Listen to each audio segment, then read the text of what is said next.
Semua dimulai dari sini. Ketika virus corona masuk ke tubuh kita lewat percikan batuk atau bersin orang yang positif, baik secara langsung atau waktu kita nyentuh benda yang udah terkena percikannya dan nggak cuci tangan setelahnya.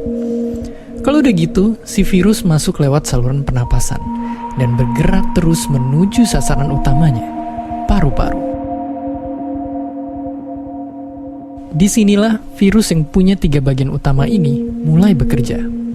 Pertama-tama, paku protein corona ini akan nempel di paru-paru dan organ-organ lain yang selnya kaya akan protein ini, protein ACE2.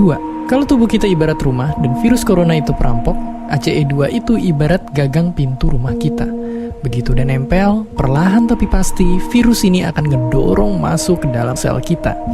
Dan begitu berhasil masuk, barulah aksi sebenarnya dimulai. Di fase ini, tubuh virus corona akan membuka dan sang hacker pun terbebas. Dia akan ngehack inti sel sehat untuk nipu sistem imun tubuh kita biar nggak nyerang virusnya. Dan sekaligus ngebuat inti sel jadi memproduksi cikal bakal virus corona baru. Sel yang udah terinfeksi dan dihack ini selanjutnya akan terprogram untuk bunuh diri dan melepaskan jutaan virus corona yang siap nginfeksi dan ngehack sel-sel sehat lainnya. Ya, awalnya mungkin kita cuma kemasukan virus corona yang jumlahnya dikit, tapi dalam hitungan hari aja udah akan ada jutaan sampai miliaran virus corona baru, bikin paru-paru kita dipenuhi oleh mereka. Tapi ternyata, mimpi buruknya ada setelah ini. Ya, ketika virusnya udah menuhin paru-paru kita, sistem imun kita bakalan ngerespon ibarat polisi dan tentara yang meluncur ke tempat kejadian perkara. Tapi inilah yang bikin ngeri. Di sini, virus corona jadi penipu ulung yang bisa ngakalin sistem imun kita. Mereka bikin sistem imun nyerang membabi buta termasuk nyerang sel-sel sehat kita.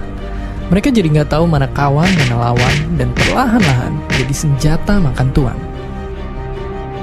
Buat sebagian besar kasus, kejadian ini emang nggak berlangsung lama. Karena kalau sistem imun kita kuat, mereka pun akan bisa menang dari segala taktik virus corona. Tapi terkadang tubuh kita sedang lemah, dan kalau udah gitu efeknya bisa parah. Kita bisa kena radang paru-paru akibat sel sehat di sini yang udah nggak bisa nahan bakteri pneumonia. Malahan buat kasus yang kritis, bakteri ini nggak berhenti di sana. Mereka bisa masuk ke aliran darah dan akhirnya nyerang seluruh tubuh. Kalau udah begini, bernapas saja bakalan susah banget, dan hidup kita ada di tahapan yang sangat kritis.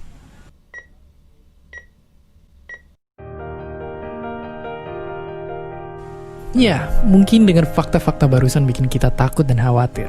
Tapi ingat, kita pun punya cara buat memperkuat daya tahan tubuh kita. Makan makanan bergizi. Ya, bukan lagi sekedar 4 sehat 5 sempurna, tapi ikutilah pedoman gizi seimbang yang bisa ningkatin imun tubuh kita. Virus corona bisa parah kalau kita emang sakit. Tapi kalau tubuh kita sehat, kita punya harapan untuk bertahan. Dan seperti biasa, terima kasih.